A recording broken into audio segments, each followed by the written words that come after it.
In a town 58,000 strong, there moved a foreigner. He was a Jewish man from the ocean. Yet, he traveled to a land with no water to find a new life. He arrived upon plains so big, you could only call it the middle of nowhere. Now, live from a land so vast, this is his cast. Oh, the humanity.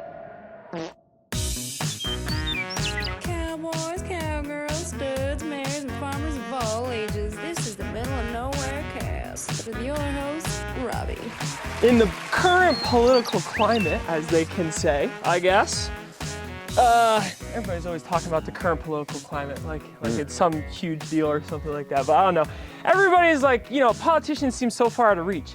And I'm sitting and I'm watching all the debates and everything, and I'm thinking like, they're being asked questions and no one's answering the questions. Like they're saying, like, I'll say, oh, what do you think on Iran? And then they talk about, I don't know, like Israel for 20 minutes. Like, it just doesn't make sense. And I'm screaming at the TV and then I'm thinking, wait a second, I can do something about that. So then I started the Middle of Nowhere cast to talk to people so that I could ask the questions. Hey, So how about that? you should have thought of this a long time ago. I guess so. Well, I don't know. Senator Brian Hardin, thank you for being on. My privilege. I appreciate thanks. it. I'm going to put up my hair, if that's okay. Sure. Sick. I'll put mine up too.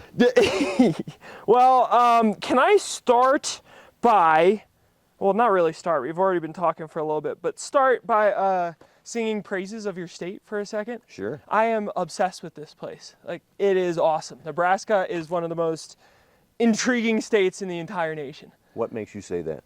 Okay, well, my mom painted a mural in Omaha when we were a kid. In 2008, she painted, at the time, the nation's largest mural, which I don't know if you knew your state had that, but. Okay. And I spent the summer out here, and it was just awesome. So the people are so friendly. Like, I don't know what that's about. Like, nowhere ever, every time I come here, I just meet the absolute best people. In the summer, I was traveling through Long Pine and Valentine, and I almost got adopted in both of those cities. I was at a state park outside of Long Pine, and I meet this family, and they had just moved from Lincoln out there, and he's starting an ice cream shop, and the next day we're going hiking together, and it's like total strangers. And then in Valentine, same thing happens. I stop at a coffee shop. They're closed for the day, but they actually say, we're training somebody. You want to just come in and they'll make you a coffee and whatever, and I sit down and I talk with them for a little bit. Why are people so nice here? I think there's a lot that contributes to that. I think a lot of it is a lot of the people who are here grew up here. It's what they know. We have 2 million people here. And unfortunately, one of the things that goes on for us is that we are exporting a lot of our youth. We can talk about that later, but about 3 out of 4 college graduates leave here because they're interested in really stupid things like food, clothing, and shelter. And so we need to do a better job of actually retaining what we grow here, but we export our workers. But on that note, it's interesting because to what you're saying, if you go out, Robby, and take a look at where are the lowest rates for unemployment in the country?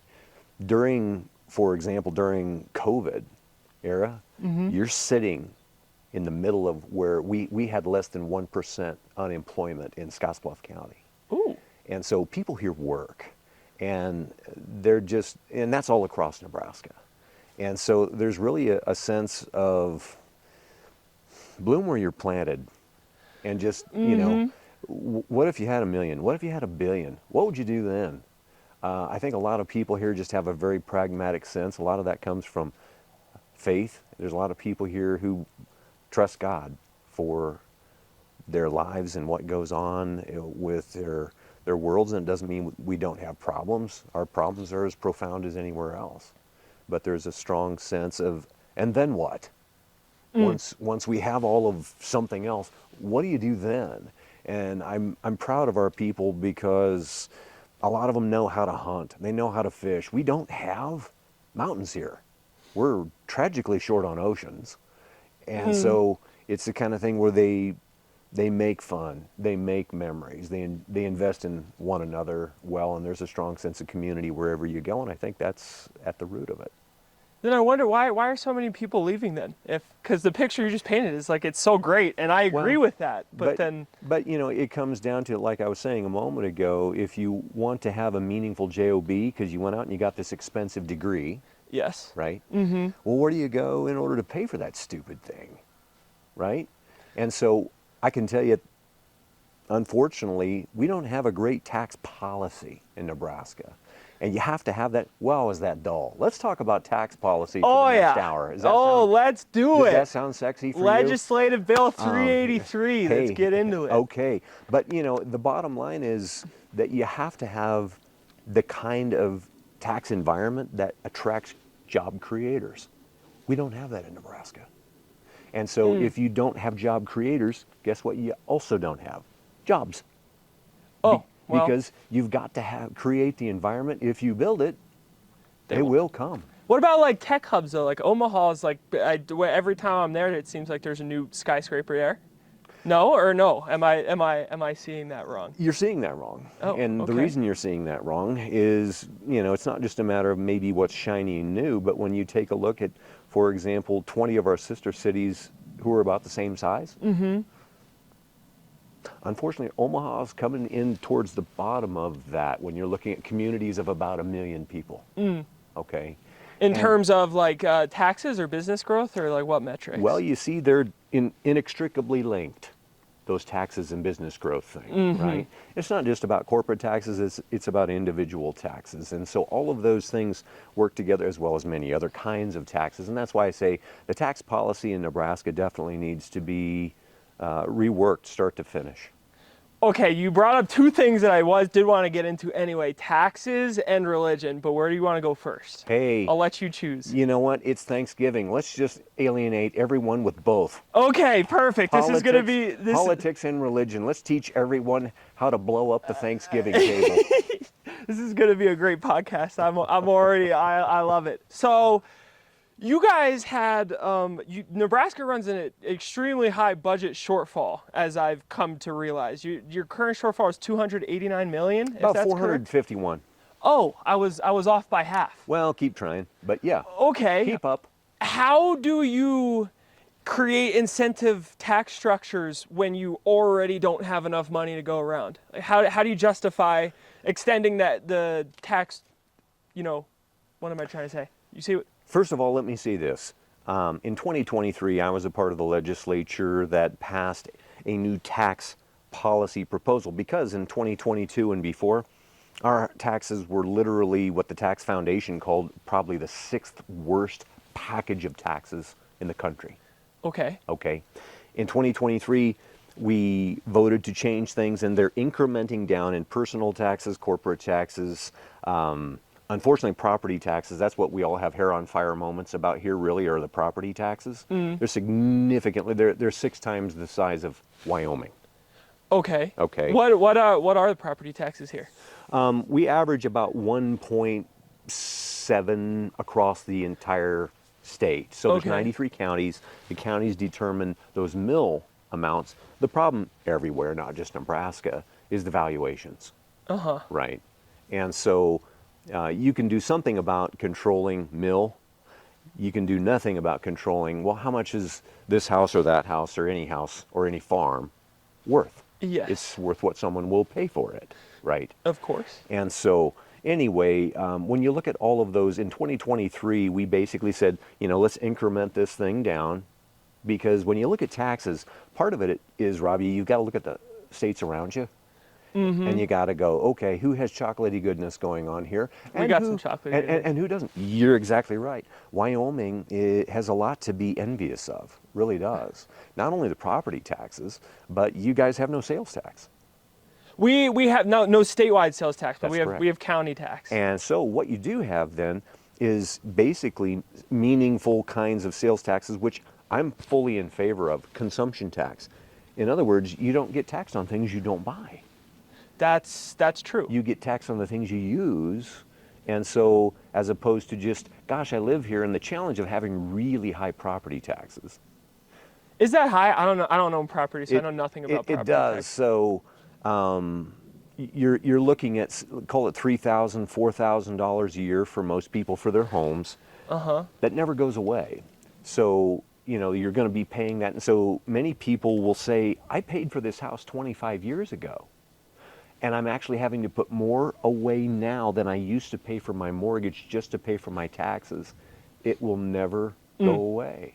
When you add to that property insurances, Yes. P&C insurance, unfortunately, we have tornadoes, we have hail, we have those fun things, right? And so unfortunately right now Nebraska is experiencing some very high property casualty insurance rates. When you add those two things together, the property tax and the insurance costs, we've got a lot of people saying, this is tough. How do I stay where my grandkids live? Don't want to move away, but I can't afford staying in my home that I paid for decades ago. That makes sense, but if you're gonna, so the only way to get around that would be to lower the taxes people pay, right? And the taxes are driven by what? Do you know? Revenue? School. Oh, everybody, yeah, good taxes make the good schools. About 6 dimes out of 10 dimes across Nebraska go for paying for local schools. In some counties it's more, some it's a little bit less. That seems a lot. Well, it is, and so the question is, how do you do that? You heard me say earlier, Wyoming has some very admirable and envious kinds of things going on. Y'all have natural resources. We do. Yeah, we do. We got tons of them. Well, it's great when you've got shale, when you've got coal, when you might have something related to nuclear goodies and so on and so forth. All of that works together to create a lovely synergy. Not very many states have. But you guys have wind, and you have tons of sun year-round. I mean, there's a lot of opportunity for renewables here, isn't there? Yes and no, because the downside of renewables is the sun doesn't always shine and the wind doesn't always blow, even if it blows most of the time. So the question is, what's the best and highest use for land? So we actually have a lot more arable acres here than go drive through Wind River. Point taken. Yeah, and so it's, when you say best and highest use for the land, what is that? Secondly, is the big picture, right? We spend about this much money, Robbie, this much, Sure. for renewables every year. That we, the federal government. Okay. And we spend about the same amount for traditional energy. We spend about the same amount every year out of the federal government. Do you know what the problem is? I was going to say, what's the but? Here's the but. Big but. Big but. Okay. The big but is that the traditional sources like Wyoming has yield about 11 times more energy than the renewable side does. Well, but can I butt your butt? Try it. It's renewable energy is a newer technology, so of course it's not going to be as efficient. But it's not going to get better, and that's physics. It's not going to get better. What we're sucking out of the renewables right now is as good as the renewables are going to get ever. Well, from a source perspective, but not from what we can actually. I mean, like solar panel generation. When I was a kid, you'd be lucky to get 3 or 4% out of a solar panel. Now that number's gone way up. But physicists will tell us that number that's gone way up has hit its ceiling. We're already. We're already there, and so and to that end, we are in a no man's land at this moment for the demands of AI, electricity. Where do we get all this new electricity? Again, I live closer to 3 state capitals than I do to my own. Yeah, it's a big state. So I interface a lot with the folks in your state, okay? Because I'm an hour and 15 minutes from there. And so September 1st, there was a declaration made for Wyoming that said in 2026, the demands for electricity in Wyoming are 6 times greater than 2025. Data centers, crypto, AI, and most of that in Cheyenne, right? And I'm just saying, to a degree, that's true all over the country. So when we have the greatest demand for energy, we find ourselves in this strange place where you've got Colorado shutting down coal plants, not handy. You've got pressure from the last several years of shutting down traditional means. Even right now, the Trump administration is pulling a dozen traditional nuclear reactors out of mothballs because the demand is so great all over the country. I'm for nuclear. I think Me that's too. pretty. But how do you? What was I gonna say? Back to, I don't want to get too far away from the maximum output of the renewables. Yeah. Because I'm thinking of electric cars, for example. Sure. 10 years ago, you'd be lucky to get a 200-mile range out of one of them. Sure. Now the range like 400 or 500 miles. But that means that the batteries have gotten better to a degree, but it's also one of these interesting challenges, isn't it? Where the CEO of Ford just last year tried to drive across the country in a new Lightning pickup. He had a whole team of people trying to scope out his journey, where he would need to refill and everywhere else, recharge, right? He quit halfway across the country. There's, the rest of us don't have a whole team of people to map that out for us and still fail. And so I'm just saying, there are pragmatic challenges with it. What do you do when the batteries get tired? What's the cost of that? Replacing the batteries in your electric vehicle. Hey, I think it should be a constitutional right to go from 0 to 60 in less than 3 seconds. That'd be cool. if you don't do that, there's something wrong with you. My gas powered car can't do that. Well, your gas power car and mine does it in about 9 seconds. Okay, that's the way that works. The electric cars are better at the pickup because they're more energy efficient. It's torque to the ground. It's awesome. And so, but I'm just saying there are downsides when it comes to the replacement of any electric vehicle's batteries, because you're right, the batteries have gotten better, therefore the distance has gotten better. But there's also a downside, which is when it gets cold out, like where you and I live, what happens to those distances with those batteries? They do shrink. By a lot. They do shrink. By a lot. I'm not saying that it makes perfect sense right now if you apples to apples comparison it. I'm just saying I feel like you're talking about the right now and you're not talking about where it could go. Well, but the challenge is, and this is all over my pay grade, but I hang out with physicists and those kinds of people who use big words, and they tell me that unfortunately what we're squeezing out of each watt of electricity in terms of what we're getting for powering a home or a business or what have you, it simply does not pencil. There isn't enough acreage available, even out here in the great wide open, to take care of everything that needs to be done that way. And so, but having said that, we've got the downside. I'm like you. Let's bring on the micro-nuclear. Look at Kemmerer, Wyoming. Have you stayed up with Kemmerer, Wyoming? Oh, yeah, the new nuclear plant out there? Yeah, well, it will be new someday, but it's... If it ever, can be built, I don't know. It's only running 4 years behind, and it's only several $1 billion over budget. Yeah. And it will get done. I really believe that. And Let's hope so. we all have big hopes for natrium nuclear, right? Sodium cooled nuclear, some kind of micro-nuclear, because it's also kind of modular and cool, where you can set one right up next to the other. It's nuclear in a box. You pull it out someday, 30, 40 years from now, when it's all done, we go bury that somewhere. By the way, one of the downsides that Wyoming has learned is that when you go to bury that somewhere, it has to be buried in Wyoming. What's that? Well, because that's just the way the rules work federally. If you're going to have nuclear, you got to put it in your backyard. If you use it in your backyard, you got to put it in your backyard. That's fair enough. So you can't outsource it to Ohio or to Nebraska, by the way. You guys don't want our nuclear? We don't want your nuclear at all. Okay. Because we also, we sit on the largest supply of fresh water in the Western Hemisphere. Oh, really? Not the Great Lakes? No, it's the Ogallala Aquifer. And it's the size of Nebraska under Nebraska. I did not know this. We're not interested in burying nuclear here. That makes sense. Yeah. But I'm just saying, I like you, it's interesting because, again, I spoke with a friend of mine who was a nuclear scientist, and I said, so what's the difference between the newfangled stuff and the old stuff that we all said was bad, right? Well, at the end of the day, it's still fusion. The science hasn't changed. But it is all in the box, if you will. The nuclear rods, the used rods are there, the reactor's there, and it's in a nice modular box. You pluck the box out, bury it somewhere in your own state, and you drop a new one in in 4 decades. And so, but I look at it and say, it's clean, it's safe, let's do it. It seems like that's the best way. I mean, either that or hydrogen plants, right? Problem is, we've never quite gotten over the Hindenburg.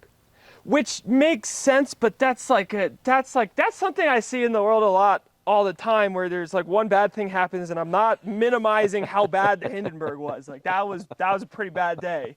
But like it's one blimp, and how many airplanes take off every day? Well, but You know what I mean? but it is physics, and the stuff is volatile, right? Very. I'm not trying to say it's not volatile. I'm just trying to say And so like, that's the challenge with it, right? Is just, can we not figure it out though? hey, Like, we went besides to the Jay moon. Leno, who has one of those things?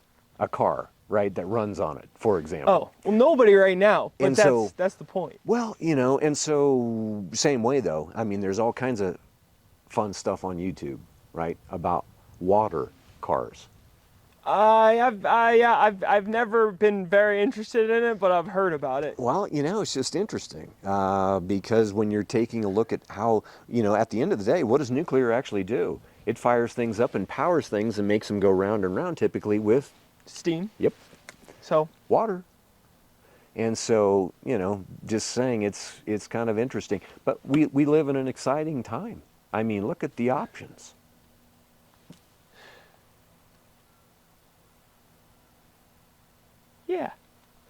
yeah, I'll say that. Sometimes it doesn't feel very exciting. I'm Yeah. 27 years old, Okay. and everything's super expensive, Yeah. and it's like there's so much potential and there's so much increased production, but I as the normal guy, am not receiving any of it, and I don't know why that is. Okay. Well, venture a guess for me. Help me understand why do you think it is? Why Well, my theory, and I don't want to just blame the problem on somebody else, but my theory is that the rich people at the top keep taking more money, I see. and they're not letting any of that money trickle down. Okay. So that's in my view, and a lot of my friends' view. That's how we're feeling these days. That we're all starting to kind of wake up to the fact slowly that it's not really as right versus left as much as it is top versus bottom. Okay. And give me an example of that.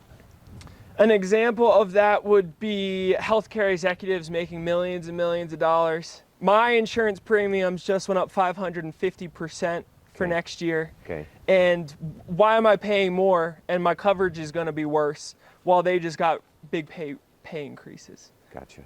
I'm thinking about like the day-to-day stuff, like groceries are more expensive, rent's going up, although I have a very nice landlord, Lane, I love you, so my rent isn't going up, but Thank you, Lane.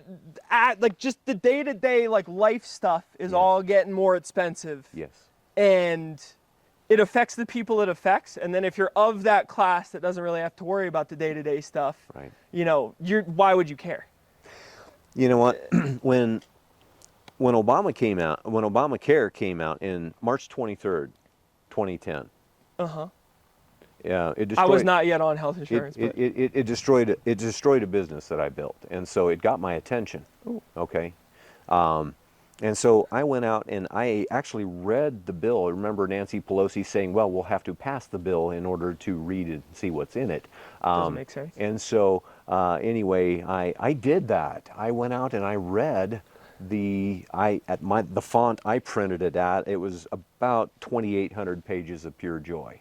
And so, and I spent about 2 years pursuing politicians, whoever would listen, because I wasn't one of those back then. Mm-hmm. And I really wanted to say, okay, if we're going to handle this healthcare thing, you brought that up first, and I agree with you. That's the most wildly out of sync thing financially that's going on in America. And I look at it very pragmatically on the other side of it, Robbie, and go, okay, are we any healthier? no.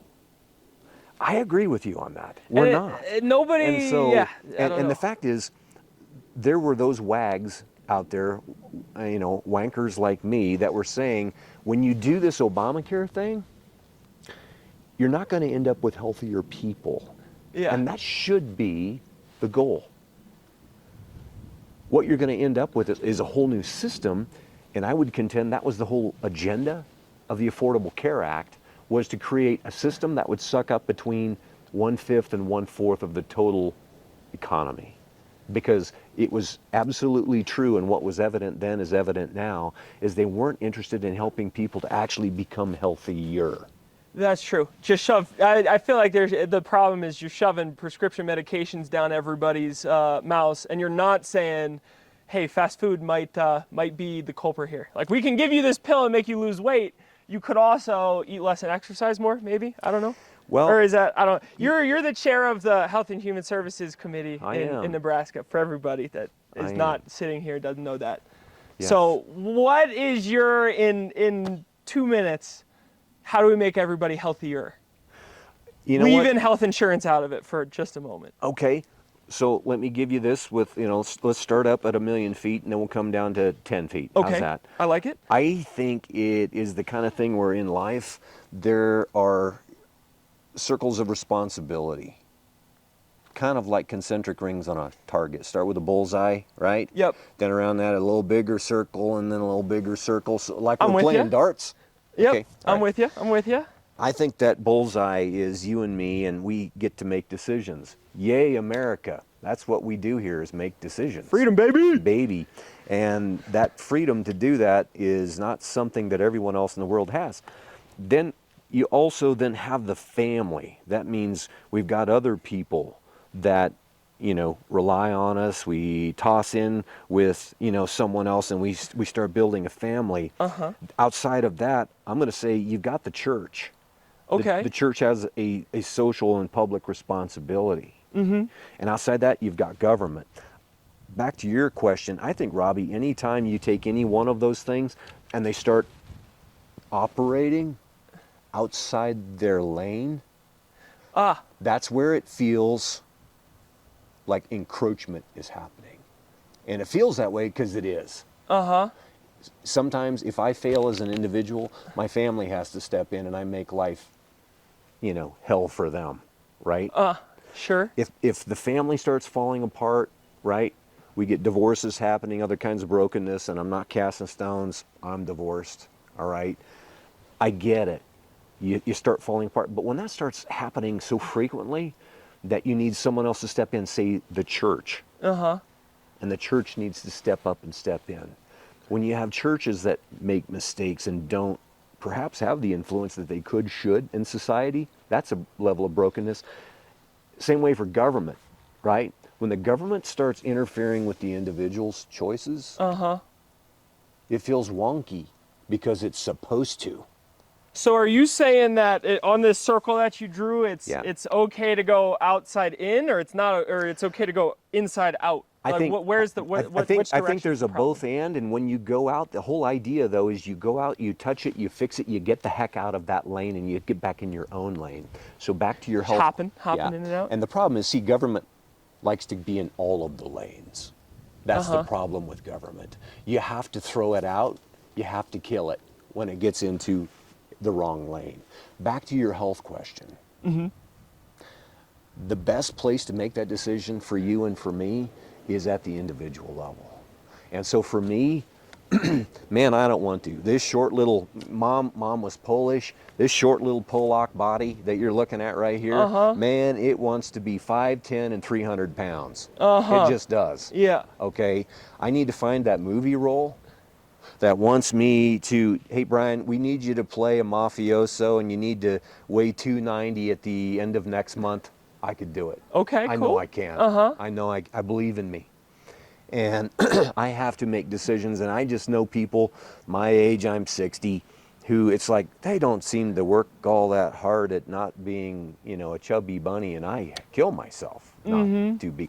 It's individual decisions. I get it. I know what it is to lose 65 pounds. I've done it. And I know what it is to try and keep it off. I've done that. And so I'm just saying there are individual responsibilities, and nobody else can do those push-ups and sit-ups for me. No one else can make those, as my doctor calls them, push-aways for me. That's the individual responsibility thing, right? And I hate it. I hated it when I first started it 30 years ago, and I still hate it. But it's all a part of it, right? C.S. Lewis would say, all of us have to deal with this master-slave relationship. You can absolutely be in a situation where you eat all the candy you want and don't brush your teeth. You're gonna lose all your teeth. Well, you're going to be a gain a little slave weight. to your cavities. So I see. the master gets to be the toothbrush or the master gets to be the candy. You decide, right? And so, But now, I agree with what you're saying. Now, what happens if I break my arm? Because if I did break my arm today, I wouldn't have the insurance or the money to go to a hospital and get an x-ray and get a cast. right, God forbid I get in an accident, I can't use my legs, I can't drive, I can't afford an ambulance. that's correct. So, and you're talking about the hop in, hop out. Right. On the day-to-day, the health stuff prolonged over lifetime. You eat the right foods, you know, you brush your teeth, do all Right. that stuff. What do you about do- accidents? What do What you do about when you get cancer? hit by a bus? Yeah, exactly. That's Right. what I'm saying. Why, Yeah. why is that, you know? Government has that realm in place, and that's what drives it up and makes it so expensive. Forgive me for, throwing out more statistics, but where is our federal debt right now? Is it 40 trillion yet? Oh, you're working on it, 38-ish. Okay, all right, we'll get there next week, That's hopefully. a lot. When you do the math on that fun thing, it comes out to six figures for each of us, every man, woman, and child, owing about $115,000. Yeah, including the two-year-old infant that doesn't have a bank account yet. And so, well, that's ridiculous. Here's the point. The vast majority of that is health-related. COVID did more than any other single, shall we say, event or short period of time to contribute to that. But even without COVID and before we really went up big time, the health space, just like in Nebraska, plays the biggest part of that. So in Nebraska, we have a more than $7 billion with a B HHS budget, about $2 billion state, $5 billion feds. Okay. Over $7 billion. And so when you take a look at the total Nebraska budget, the HHS budget is the majority of the state budget. That's true in all 50 states.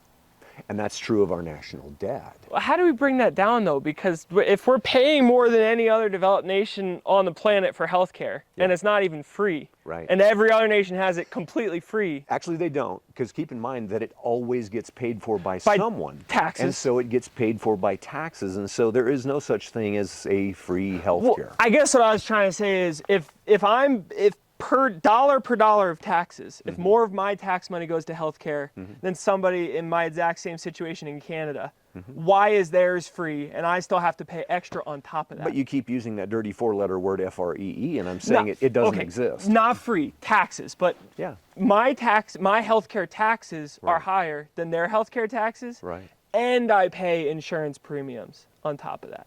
Well, but also keep a few other things in mind. One is when you decide to go to the doctor in Casper, Wyoming, how long do you wait to get in to see your doctor? Not very long, the few times I've had to go. Okay. When you live in Canada, just go Google it.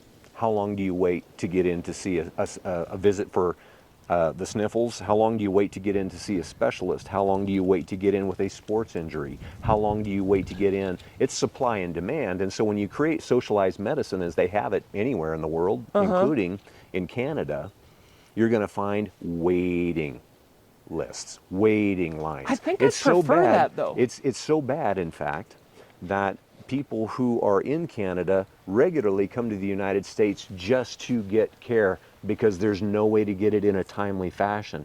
If you've ever had health issues in your life, you know that timing is everything. And so, and when you look around the world, you find that, wait a minute, socialized medicine, in fact, creates these waits to get it. That's why we now see medical tourism exploding. I have friends who have created businesses, and believe me, the Canadians are their main clients. And so, However, if I could jump in, pointing out what's wrong with another system doesn't mean that that's how it'd have to be here. I mean, well, the problem is we've never gotten you know, it's a fascinating argument when people who like socialism just say you just haven't done it right. Well, how many more hundreds of millions of people does it take to murder that socialism has already claimed in order to say, okay, we finally got it right? Well, hasn't, I mean, communism has killed people, not socialism. And socialism and I mean, in a purely capitalistic society, though, just to play the devil's advocate point, yeah, it doesn't matter that I can get in the next day because I don't have the money to get in the next day. So, you know what I mean? In a world where no perfect system exists, this is America. We're the best place on earth. So Right. why can't we have Right. not free, but taxed health care that I pay into Yes. that also works fast and reliably and quickly? right. I want both. I agree And I don't with think you. that's too much to ask for. I don't think it is either. And I have a lot of profound ideas, I think, on how we can fix that. All right, Can I- hit me. Would you like me to share some of that with Let's you? do it. So interestingly, I actually, as I'd shared, used to be very involved in the world of health insurance. I had thousands of insurance brokers located in all 50 states, trained them how to sell major medical insurance. Okay? Along came the Affordable Care Act in 2010. Really took it until about 2014 to get up to ramming speed, right? They had to build that website, Sure. healthcare.gov. A few states like Colorado created their own exchange, as we called them, and so forth. Marketplaces. Right. But we have a lot of innate problems with Obamacare. One of the things that was a real giveaway, Robbie, with the Affordable Care Act was what was not in there that could have, should have been in there. Like what? Tort reform.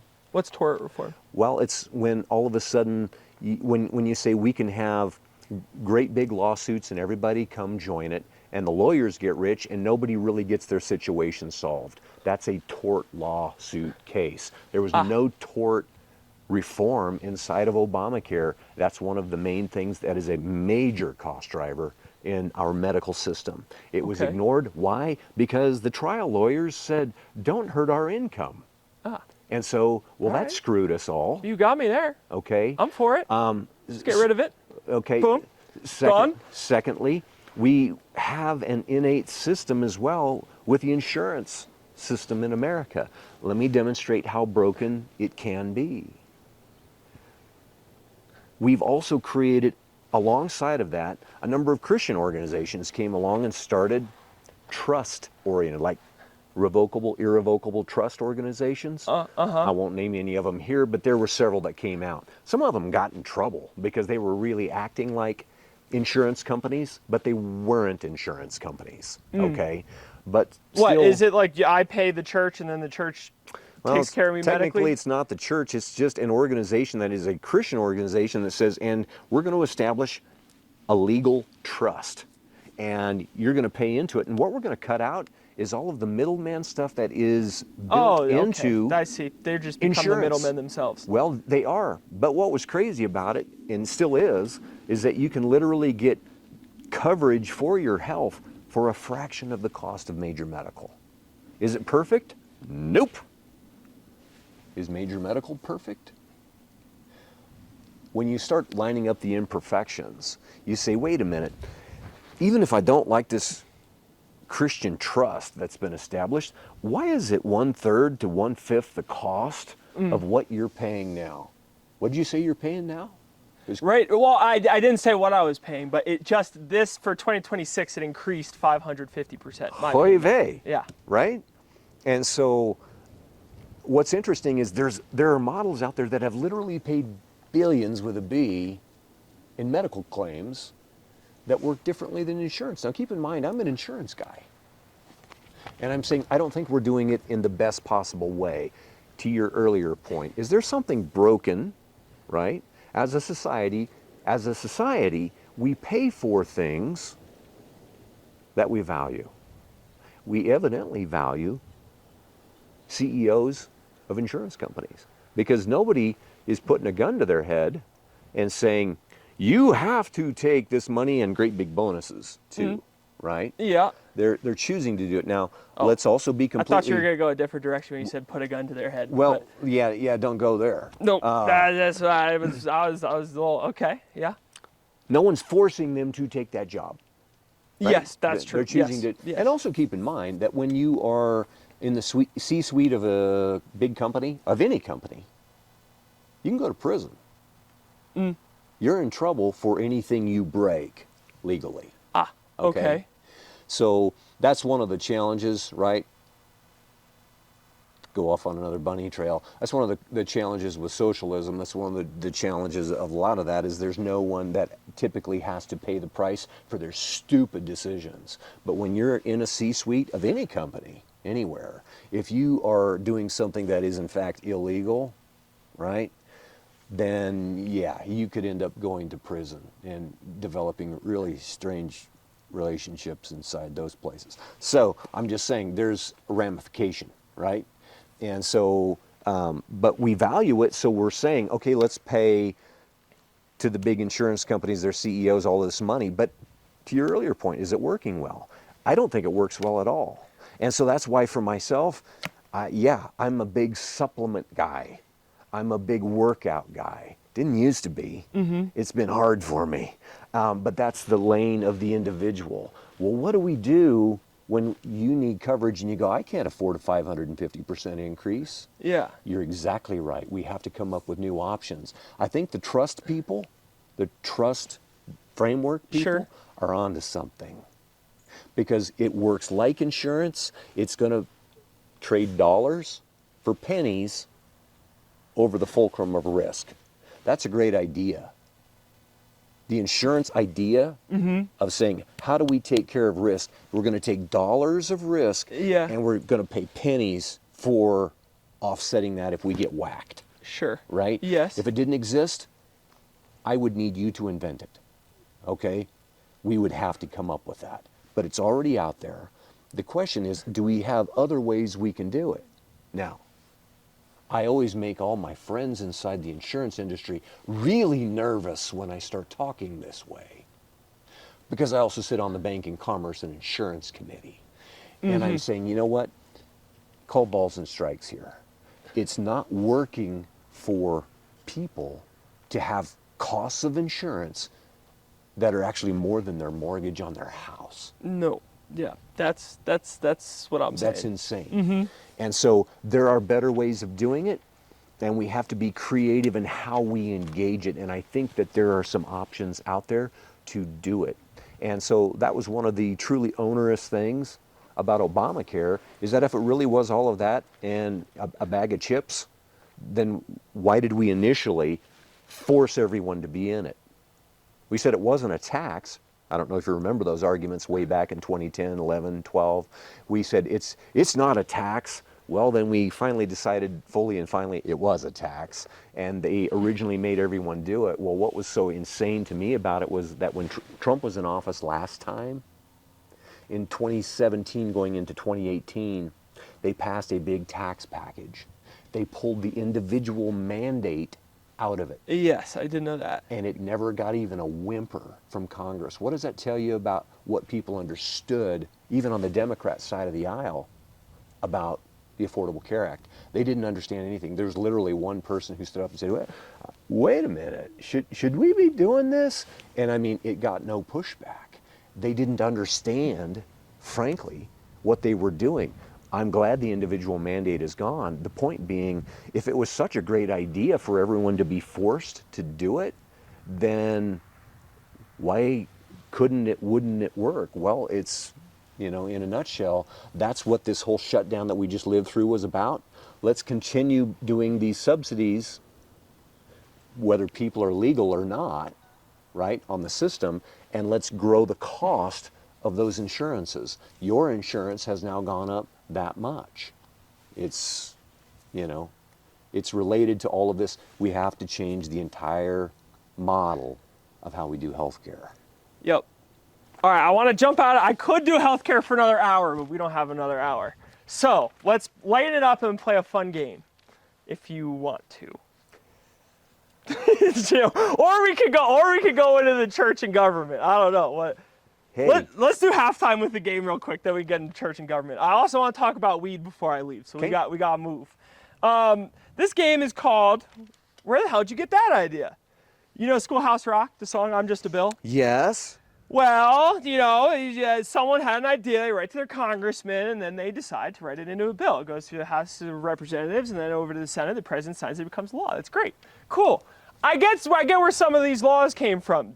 In Schoolhouse Rock, the example is all people have to stop for school buses that have their red lights out. That's like the little thought bubble up there. I want to know where you got the ideas for some of these laws, because I just would have never thought of these things. You sponsored a bill, Legislative Bill 118, changing the supervising authority for a pharmacist. Mm-hmm. There seems to be a lot bigger issues than that. And I'm not saying that this isn't an issue. I don't know anything about it. Where'd you get that idea? Well, that came from people who said, you know what, this was one of those that grew out of the COVID era. Okay. And interestingly, what we had was people who were waiting to get their prescriptions handed to them. Mm-hmm. That's weird. Okay, it's in there, they can get it, they qualify for it, all of those kinds of things. Yeah. But they couldn't get it processed quickly enough.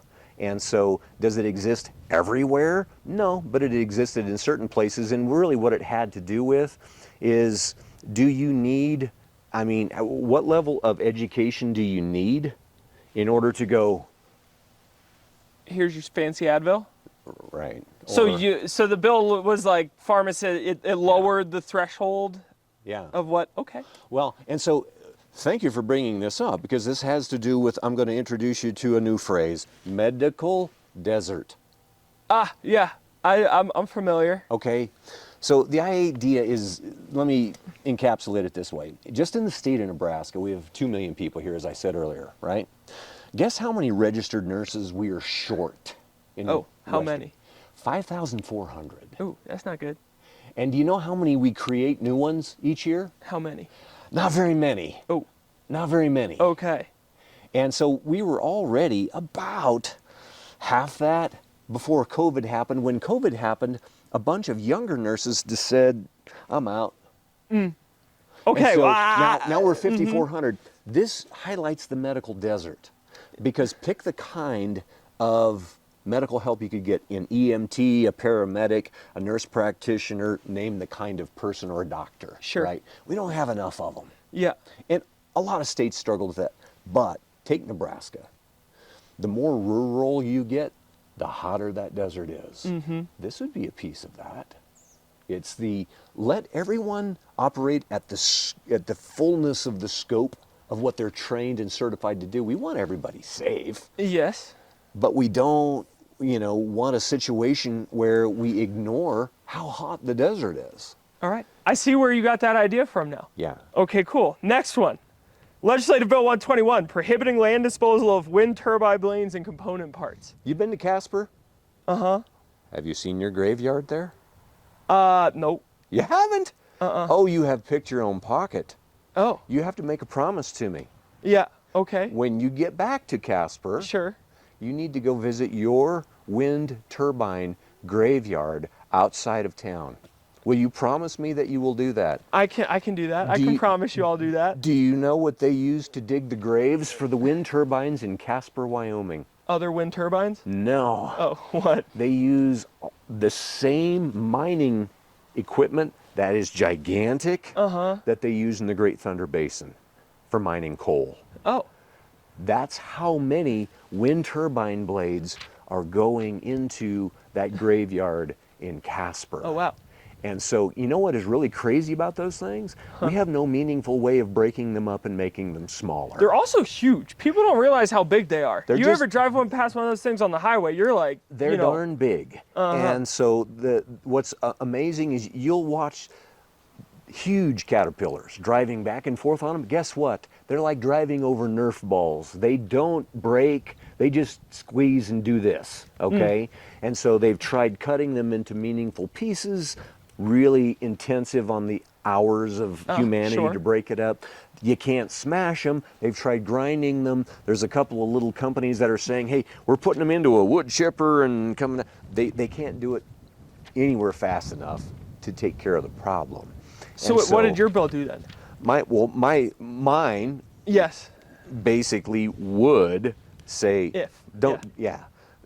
don't put that here, because here again, if you grew it, put it in just like the nuclear thing, bury it in your own state, number one.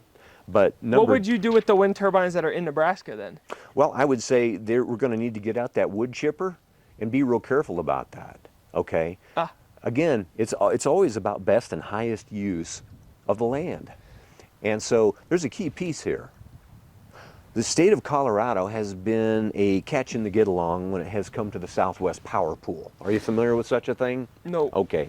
Well, there's a conglomerate of states here in the middle of the country, and Colorado finally joined the Southwest Power Pool in 2025. Welcome to the 21st century, guys. Cool. Okay. And so what that literally means is there's now a connection, because Colorado touches about 3 inches of Oklahoma in their southeast corner. And anyway, Oklahoma does a lot of all of that best and highest use of the land that's there. And so Oklahomans feel, hey, that's a great use, is wind, solar. And so the question is, if you're going to do wind and solar here, is that the best and highest use? You also have to be careful. How far into the ground does wind go? Does a wind platform for a turbine go, you know? Okay, so that's where you got the idea for that one. Well, I'm just saying it's something to be very careful about. Okay. Yeah. All right, next one. Legislative Bill 120, providing an exception regarding the release of digital images under the Motor Vehicle Operating License Act. What is that exception, and why did you get that idea to make that a law? To make that a law is First off, what is it, like from 30,000 feet? Because that one I just didn't get. That one is about, there is a cost associated with all of that paperwork. It's digital work. Okay. And so when you're exchanging that information from a DMV, for example, to law enforcement that wants to use it, if there's a perp involved, let them pay for the problem they've caused. It's not expensive. Yeah. It's not expensive, but it just means everybody that causes this administrative cost to the municipalities around them, they get to pay for the cost that they caused. Oh, okay. I'm about that one, actually. That makes sense. That seems reasonable. Okay, cool. Well, that was it. Did you enjoy my game? It was more fun than any toothache I have ever had. Well, yes. It's a little, because you talk about how you can get people engaged in politics and government, and the proper disposal of wind turbines isn't going to do it for most of the people. And thankfully, that's not the only one. Let me point out some good things, Okay. though, some big ones. Okay. Because I will tell you this. I think every time we bring a law, we should probably strike about 6 off the books that are stupid. Okay. Just like regulations. Yeah, I'm with that. This last year, I brought a law that had to do with 340B. Your next question is? What is 340B? Thank you for asking. It is a federal thing that took place in the early 90s. Okay. And Congress basically said in Section 340B that hospitals that benefit from Medicaid, in other words, they've got a lot of people on Medicaid in those hospitals. The big pharmaceutical companies essentially have to pay an amount of money. The way that they pay it is they have to deeply discount those drugs for those hospitals and certain pharmacies around the country, okay, that use a lot of, or have a lot of people who use Medicaid and use their medical services. So I brought that one this last year. I was actually deeply persecuted for having brought that bill. In fact, there was a nonprofit out of Texas that came after me and 4 other legislators that brought similar legislation. They spent over $5 million targeting us. Whoa. Okay. And you were saying that they shouldn't have to discount the medicine, or that absolutely should? They should. Oh, and, okay. And so I was saying, keep the 340B program rolling. It does need to be updated and remodeled at Congress. We can't do that at the Nebraska legislature level, okay. but we can say, keep sending the 340B money to the hospitals of Nebraska. Had we not done that, 18 of our hospitals would have closed this last year. That's bad. That's how much they rely on that money. Okay, and so don't feel too sorry for the big pharmaceutical world, because do you know what they get for making those discounts available? No. They get Subsidies? access to all of Medicare and all of Medicaid. I see. That seems like a fair trade. more than fair trade probably when the numbers shake out? They make about $370 billion with access to those two captive markets. Okay, and so I'm a capitalist, I'm all for making money, but this is the way that we keep hospitals going, particularly but it wasn't just rural America. It was two of the biggest hospitals in Nebraska that were benefiting from that program, including Boys Town and UNMC. All right, right on. Yeah. Do you have about 10 more minutes? Sure. I know I said a time, but if you got more time, this is cooking. So. For you, yes. Oh, wow, Senator, I thank you. All right, are you for the legalization of marijuana in your great state? I'm not. Okay, let's talk about that. Yeah, let's talk about that. In fact, let me share a little bit of my background in terms Sure. of why I'm not. Yes, okay. I lived in Colorado for 27 years before I moved back home. And so I was in Colorado when medical marijuana came into Colorado. I was also there when recreational came in 2014, April 20th, 2014. Hey, there you go. It's a holiday for some of us. For some of you. Okay. There's a lot of different challenges when it comes to pot, whether you're talking about the world of using it medically, which, by the way, in general principle, like any other drug that is something that's potentially dangerous on the street, I think it should be regulated, and I think it also should be legal. It's interesting because For medical? For medical. Okay. Yeah. But having said that, years and years ago when I lived in Colorado, I was not a politician, but I was involved in politics. In fact, I actually became a guinea pig for a particular politician in the state because we had 3 doctors in Colorado, kind of the 2007, 8-ish time frame. 2006 is when it passed medically down there. And we had 3 doctors that wrote 180,000 prescriptions. Let me just kind of set something for you. Most doctors who have what I'm going to call legitimate medical practices usually have somewhere in the neighborhood of around 2,500 patients. Okay. Do you see that 60,000 is more than 2,500? Yes, I do. And would that potentially raise any questions for you in terms of why someone would have a much larger number than most other doctors would have? Probably has something to do with money, if I had to guess. Well, might have something to do. So anyway, here was the part that I played. Brian, go down to one of these doctors, and there was a list available. They would publish them. Are you familiar with Colorado? Yes. Okay. Well, I mean, in what context? Well, in the context of, well, like you've heard of some of their local, magazines that come out like Westward and that kind of thing. Okay. And they would publish, hey, these are the things for which you can be prescribed medical marijuana down here. Okay. All right. Yes. Okay. Gotcha. So you go in, and when I went in, there was a list of 11 medical ailments. And so they had quite a system. So this was, 2007, 8-ish. So, right, the iPhone came out in 2006. iPads were brand new in that year, like 2008.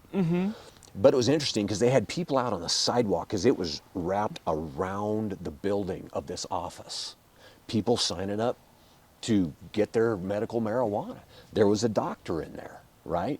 And so people are outside with you, the heck with HIPAA, private health information. They're asking you, why we got to speed this thing up. Okay, right? yes. And so, let's get your basic contact information down here, and which of the 11 things are you? And I went all the way through. I didn't actually get my card, but I kind of got to the point where you get inside. The guy ahead of me goes, and there's the poster. That's the same as what's on the card. Are you number 1, 2 through 11? And I'm a number 7. No, 4. That's pretty funny. So Good accent, by the way. That's not bad. That's not bad. Hey, I skied for years. I've been around snowboarders. Shakata. And so, yes, let's just say that it was not perhaps completely forthright. Can Okay. we say it that way? Yes. I get, but why the problem in the first place, though? If everybody Okay. wants to smoke pot, why the problem? Well, the problem with it has to do with lots of things. I used to be a police chaplain in the worst part of Denver. Okay. Okay. You pull somebody over, there's no test for whether or not someone's been smoking weed. You can do a breathalyzer to see if they're, taking in too much alcohol, right? But there are people who do this all over the road are more dangerous smoking pot, and you don't have a way of testing that. Here's the danger. Well, you do now. Did you not at the time? Not at that time, we didn't. Oh, okay. No. And so now we can, but the problem has to do with so many other things, like it's against federal law. Where does the money go? Where do you put it? Where does the money go, right? Where do you house it, warehouse it? Warehouse the money or the pot? First of all, the money. Okay. Because you can't take it down to your local bank and deposit it. That's against law. So you have to keep large amounts of cash around. So I mentioned that I was a police chaplain and a prison chaplain. Okay.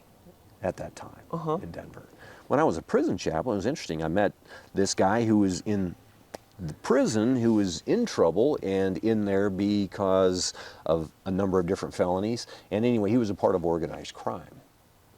I said, how do you do what you do? He goes, you thinking of getting in the business? I said, how do you do what you do? Help me understand. We got to talk about something in here, right? And he goes, you know what? All you need in order for organized crime to do what it does is cash. Create a cash-based environment. And I can do anything. He said, that's why gambling is a big deal. That's why, he said, the whole pot thing, he said, is a godsend. But then wouldn't it be better if the government took control of it? Because then the government could regulate it and get all that money and move all that cash and then get rid of the organized crime? Potentially, wouldn't that be lovely? But here's what happened when even recreational pot in 2014 became legal in Colorado. Sure. And I'll come back to Nebraska in a moment. Okay. In Colorado, what happened to the crime world once Colorado made it legal? Did crime just disappear? You tell me. Several cartels moved to town. Cartels moved to town. Why? Because pot on the street, Robbie, is available for 1/3 the price of the pot in the dispensaries, the legal dispensaries. Who buys it out of the dispensaries?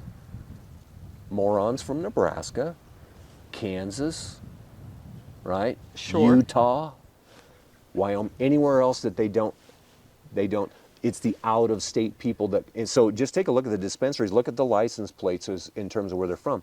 Where does everybody in Colorado buy their dope? From the cartels in the alley. So it created significantly more crime, not less crime, once they made it legal. Why? Because they could grow it in plain sight. I tell you what, I bought started a business in Colorado in 2018. Man, it was tough finding a building. You know why it was so hard finding a 10,000 square foot building? Because they were all grow centers? They were. And some legal, some not legal. But the cops don't have the bandwidth to check into who owns this thing, and they're owned by Wyoming LLCs that are discrete, layers and layers of them, and so you don't know who owns them, and so it was really hard to find a commercial space. It just was, still is to this day. So, and that's why you're against the legalization of weed? That's just one of them. Okay. Because in a nutshell, what does it do for you physiologically? Does it help you? I think it helps some people who are in a tremendous amount of pain, but like any other drug, and I think that's one of the dangers of it today, is that its strength is all over the map. Yeah, I'm with you there. So, but why is alcohol and tobacco legal then, and weed is not? Hey, I'm somebody or that's... are we getting rid of alcohol and tobacco too in your perfect world? Well, in my perfect world, again, I come back and I go, look at the individual, right? Sure. Family. When do you start having a negative effect on what's around you? And let's say that it's not that. Let's say it's just too many suckers and we ruin our teeth. Okay. Right? I'm saying, in a perfect world, do I want to regulate it? No. I want you to have all the freedom you can, but I also don't want you to drive into me when you're stoned. Okay? Okay. And so it's, how do we best live in a world that way? Well, in a nutshell, we know a lot more than the weed industry wants to admit about the downside of marijuana. The fact is, you give the same joint to 10 people and you get 10 radically different experiences. Why would it not be up to the individual then if they want to experience one of Because that? here again, what happens if you start running into the people around you, and I don't just mean driving into them with a car. What if Sure. in fact you make your family's life hell, and now you become a ward of the state because of the poor decisions you've made? That would It's a highly addictive drug. It just is. I anecdotally I agree with you, but I've not seen science that says that's true. So I'm with you and I'm not with you, because I agree that it's very addictive. Wait, let me make this go away. There, look at that Cool. technology. Not at from work. personal experience, but I can absolutely agree with you there. But I haven't seen any scientific studies. The that other, say that. well, I have. Oh, okay. And Could you point me? I will. Okay, no, I Absolutely. appreciate that. I'm trying to learn. And the other challenge with it is that you get used to this level, and now in order to get that, you kind of need a little more, right? Yeah. And that's the real danger with it, is that how do you know if you're getting a little more, right? Because at the end of the day, you can't write away to your congressman or even your chair of your Health and Human Services Committee and say, dang it, they sold me stuff that was too weak or too strong, right? Well, gee, shouldn't we regulate all of that? Well, today, one of the great dangers is it's not just the pot, right? It's everything that's getting laced into it. Uh-huh. It is taking lives. How in a world where I can go to the store and buy a fifth of whiskey, chug it, get in my car and kill somebody. Yeah. How, all of the arguments you laid out are super valid, and they're definitely concerns, but it seems like a small group of people ruin it for everybody that would enjoy it responsibly on the beautiful back porch you have looking out at a golf course or a national monument or something like that. Right. How do you reckon, because if it is the individual that should be able to make the individual decision, Right. I'm not hearing you provide arguments that are individual based. Here's the problem with it. When I talk to 100 out of 100 people who do use it regularly, and then I start quizzing them individually, and I won't do that with you. Okay. Okay. And I stay away from the stuff. There you go. Hey. But if we start talking about, tell me about your life. Tell me about hope. Unpack hope for me. Well, have you ever? It sounds like I don't want to assume where you're going with this, but it sounds like you haven't talked to any hippies, because. Oh no, I've talked with a lot of hippies, and I'll say, so tell me then, why do you do it? That's why I bring up the hope word. Okay. Well, it's an escape. Don't Okay? people need an escape from this dark, cruel world? How do you know there needs to be an escape? What do you mean by that? Well, I mean, if we're all searching for the Buddhist nirvana where we can be in perfect symmetry, I promise get that. I am not searching for the Buddhist nirvana. No, I didn't think you were. No, but yes. But along with that, I will say, where do you find that peace? Where do you find that hope? And my question is it in that bottom of that fifth of whiskey? See, we're coming back to the individual thing. Yeah. Right? I mean, Is it at the end of the joint? And it's like, believe me, I get it. This right here, these smartphones, they're an escape too. Oh yeah. Aren't they? And I think the question on the personal responsibility level, and that's what I'm very concerned about, right? Sure. Is, are we making choices that lead us to greater wholeness, or are we making choices that lead us to greater dependence? And if our escapism becomes something that we find that we cannot live without that escape, fill in the blank, Robbie. Fill in the blank. Whether it's pot, Yeah. whether it's fill in the drug, fill in the alcohol, so on and so forth. And so the problem with marijuana is that when we go out and we buy a beer, we know it's got this percentage in it. Well, that's where we've decided, right? Yeah. Okay. The challenge is that currently where pot is and where it has been historically, it's historically been illegal, right? now we have a situation like you articulated earlier, where, gosh, shouldn't we just make it all regulated so we know what's going on with it? Here's the question. Here's the problem, though. That world doesn't want to be regulated. The cartels, they don't want to be regulated. Who would? And when we turn That's up, why you when we turn up the mm-hmm. scrutiny, when we turn up the scrutiny on it, look what happened. The cartels actually bloomed. Okay, I won't tell you here, but I'll share with you, privately later, what friends who are Denver cops have shared with me in terms of specifically who those cartels are. Okay, and it has absolutely blossomed over the last several years, last 11 years in Colorado. And so it got far bigger than anyone ever thought it would. Here in Nebraska, when we had our vote for medical marijuana, it was interesting because millions of dollars came in. You may have seen that Attorney General Hilgers brought a lawsuit against a billionaire in the last week and a half.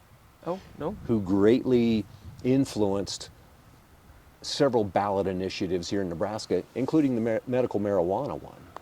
And so the question is, if it was truly a vote of the people, why did it require millions of outside dollars to flow in? By the way, most of those also came from an organization that was going to greatly profit off of the sale of that medical marijuana. I have no problem there. And I think I disagree with a lot of the people in my own life, but I come from a place where why would you try and go into another place and tell them how to live? Wyoming has some laws I don't agree with, but I'm not from there and I will not be there forever, so they can choose how they self-to-right governance. I like that. Yeah. 100%. I'm trying to understand where you're coming from on this, and I think I agree with everything that you said, but the one thing that I'm stuck up on when it comes to pot legalization is it seems that why are we singling that one thing out? Because everything you just said we can apply to so many things that we allow and that we're okay with, and that all the problems there exist. It's just, it's like this one thing. It's like... But I would say it's not just one thing. For example, opioids.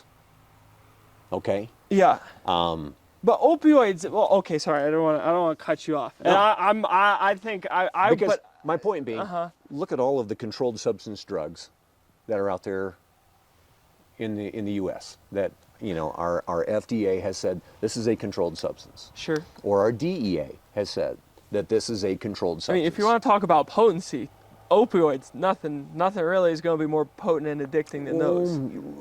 Yeah, there actually are, but the point heroin? is Or what? that the point is that there are classes and kinds of drugs, and the thing is we do regulate all of those very heavily, right? That's been the weirdness of pot, is that it has run underneath the radar for decades, right? It sort of became right? It's been around literally forever. But it's been one of those things that's just kind of cruised under the radar, and it's a number of different dynamics have happened at the same time with it. It all of a sudden got very powerful within a very short period of time. Yeah. Just the THC levels. Sure. Right? Everybody talks about, oh gosh, the CBD levels got to keep them under 0.3%, right? And with hemp. And it's a challenge because hemp doesn't like to be at 0.3%. It doesn't know where it's going to end up. Well, can't you not do that anymore at all as of a year from now? But yeah. Because of that new little clause they snuck in there? That is correct. But I'm saying, you've got a drug that's essentially been out there for a long, long time. Sure. But now this is not your father's Oldsmobile. This is not the pot from Woodstock. No. Okay? I'm with you there. And I'm just saying it's far more dangerous. I've sat in weddings in Colorado where people come in from out of Colorado, right? And they're all up on the platform together for the bride and the groom. And the worst one that I was ever at, I think we lost 5 of the bridesmaids and groomsmen. And my oldest son's an EMT. And so anyway, they line up with gurneys.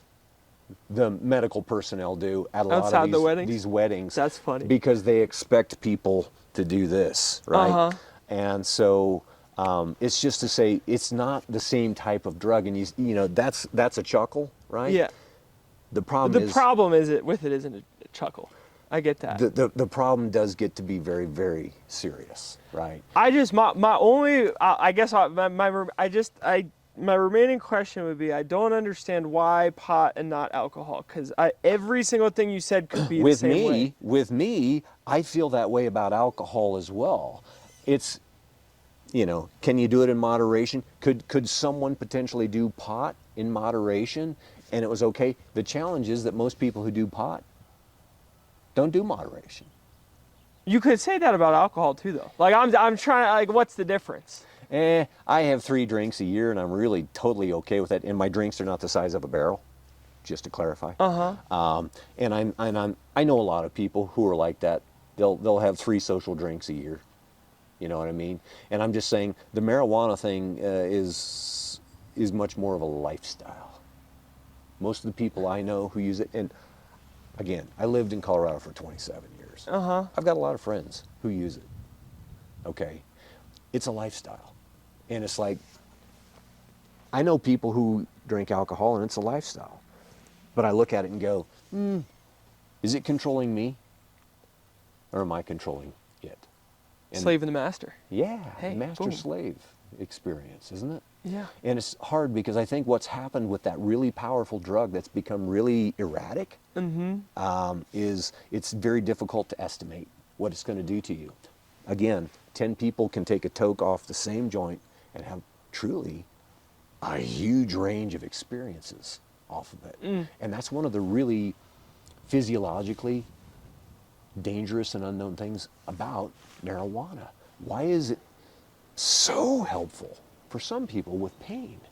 Why is it absolutely, completely ineffective for someone else with a similar kind of pain, right? And I get it, not every one drug does it for everybody, okay? And I mean, even if it's a prescribed drug, my doctor says you should have blank, right? There's no Swiss Army knife that works perfectly for everybody, but this is so erratic that it's created a lot of concerns in terms of how do we keep everybody safe. So much I don't have time to ask you about. We didn't get into half the stuff, but I don't want to take up your whole day. Thank you for having me in your beautiful district. Hey, thanks for coming, and It's been a pleasure. Come back anytime. There's that Nebraska nice again. There you go. Senator Hardin, thank you very much. Appreciate your time. You bet. Sweet. Cool. Appreciate it.